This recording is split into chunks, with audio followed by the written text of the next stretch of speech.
কক্সবাজার শহরের একটি আবাসিক হোটেলের বারে ছুরিকাঘাতে এক যুবক নিহত হয়েছেন।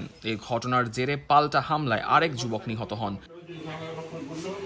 শুক্রবার জেলার অতিরিক্ত police super Ohidur Rahman the Daily স্টারকে এ তথ্য নিশ্চিত করেছেন। এর আগে বৃহস্পতিবার রাত 11:30টার দিকে ওই হোটেলের বারে এই ঘটনা ঘটে।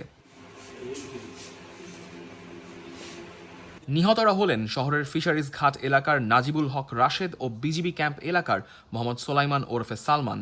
কক্সবাজারের অতিরিক্ত পুলিশ সুপার ওহিদুল ইসলাম ঘটনাস্থল পরিদর্শনে গিয়ে জানিয়েছেন, পূর্ব পরিচিত 5 জন যুবক লাইসেন্স ছাড়া এক টেবিলে মদ্যপান অবস্থায় কথা কাটাকাটি করে। তখন তাদের মধ্যে একজন ফোন করে আরও 2 জনকে ডেকে নিয়ে আসে। তারপর এই ঘটনা ঘটে।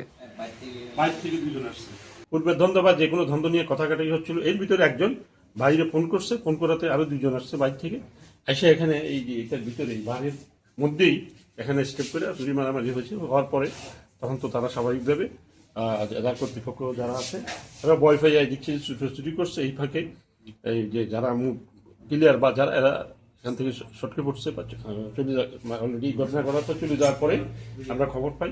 এরপরে ভিকটিমকে এখান থেকে হাসপাতালে নেওয়া হয়। হাসপাতালে নেওয়ার সাথে সাথে ওরা মৃত্যু ঘোষণা করছে। মূলত এখানে রক্তক্ষরণের পরে মারা গেছে স্টেপটা মূল ভারের যে মূল রুমে বা এখানেই হয়েছে। এখান থেকে নীতি নীতি নিচে রক্ত সাপ আছে। সাধারণত ভারের লাইসেন্স থাকবে তার সরকারি অনুমোদিত। এটা ছাড়াও আজকে যারা ছিল এদের ভিতরে কারোই এটা পারমিশন ছিল না। এরা যদিও বলতো যে একজনের পারমিশন আছে, কিন্তু এটা আমাদেরকে তারা তাৎক্ষণিকভাবে দেখাতে পারে নাই।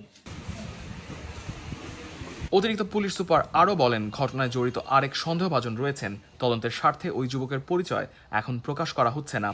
সিসিটিভি ফুটেজ ও অন্যান্য আলামতের ভিত্তিতে জড়িতদের পরিচয় ও ভূমিকা যাচাই করছে পুলিশ।